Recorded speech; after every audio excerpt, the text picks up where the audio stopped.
لو قناتك على اليوتيوب أقل من 10 مشتركين، ده مش معناه إنك فاشل، ومش معناه إن اليوتيوب ضدك. الحقيقة إنك لسه في أول الطريق، وأغلب الناس في المرحلة دي بتكون تايهة ومش فاهمة هي بتعمل إيه غلط. المشكلة الأولى إن معظم الناس بتعمل فيديوهات لنفسها، مش للناس. بتتكلم في اللي هي حباه، مش في اللي الناس محتاجاه أو بتدور عليه. وده يخلي الفيديو يطلع من غير روح، ومن غير سبب يخلي أي حد يكمل الفرجة. المشكلة التانية إن القناة نفسها مش واضحة. واحد يدخل القناة مش فاهم هي عن إيه، مرة جيمينج، مرة كلام عام، مرة حاجة تانية خالص. فالنتيجة، الشخص يمشي من غير ما يشترك لأنه مش لاقي سبب يخليه يكمل معاك. كمان في مشكلة الاستمرارية. فيديو تنزله وبعده تختفي أسبوعين أو شهر. اليوتيوب هنا ما بياخدكش بجدية، لأنه بيحب القنوات اللي بتنزل محتوى بشكل منتظم، حتى لو بسيط. وفي ناس كتير قوي مستنية المعجزة، مستنية فيديو واحد ينفجر ويغير كل حاجة. بس الحقيقة، أي قناة كبيرة وصلت بعد تعب وتجربة وغلط كتير، مش بضربة حظ. طيب تعمل إيه بقى لو قناتك أقل من 10 مشتركين؟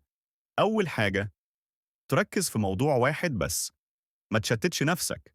ما ينفعش تعمل كل حاجة في نفس الوقت. اختار حاجة واحدة وكمل فيها. بعد كده، استغل الفيديوهات القصيرة. الشورتس بقت فرصة كبيرة لأي قناة جديدة. فيديوهات سريعة بفكرة واحدة وكلام مباشر. أهم حاجة أول ثواني، لأن لو البداية مملة الفيديو كله بيقع. العنوان كمان حاجة مهمة جدا. العنوان هو اللي بيخلي الشخص يضغط. ما تكتبش عنوان ممل، خليه عنوان يخلي اللي قدامه يقول لازم أشوف الفيديو ده. وطريقتك في الكلام مهمة. مش لازم كاميرا ولا معدات غالية، بس لازم تحس إنك بتكلم إنسان بصوت فيه طاقة وحماس. الناس بتحب الإحساس الحقيقي أكتر من الجودة العالية. أكبر غلطة بقى بتدمر أي مبتدئ هي المقارنة. إنك تقارن نفسك بقنوات كبيرة، ده غلط قاتل. القنوات دي ليها سنين شغل، وانت لسه بتبدأ. دورك دلوقتي مش إنك تبقى مشهور، دورك إنك تتعلم وتغلط وتحسن، فيديو ورا فيديو. كل فيديو بتنشره هو خطوة لقدام، حتى لو المشاهدات قليلة.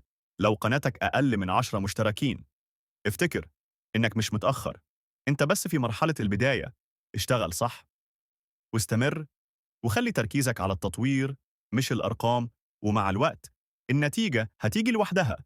وفي النهاية، لو عجبك الفيديو ما تنساش تعمل لايك وتشترك في القناة وتفعل زر التنبيهات علشان يوصلك كل محتوى جديد ينزل على القناة.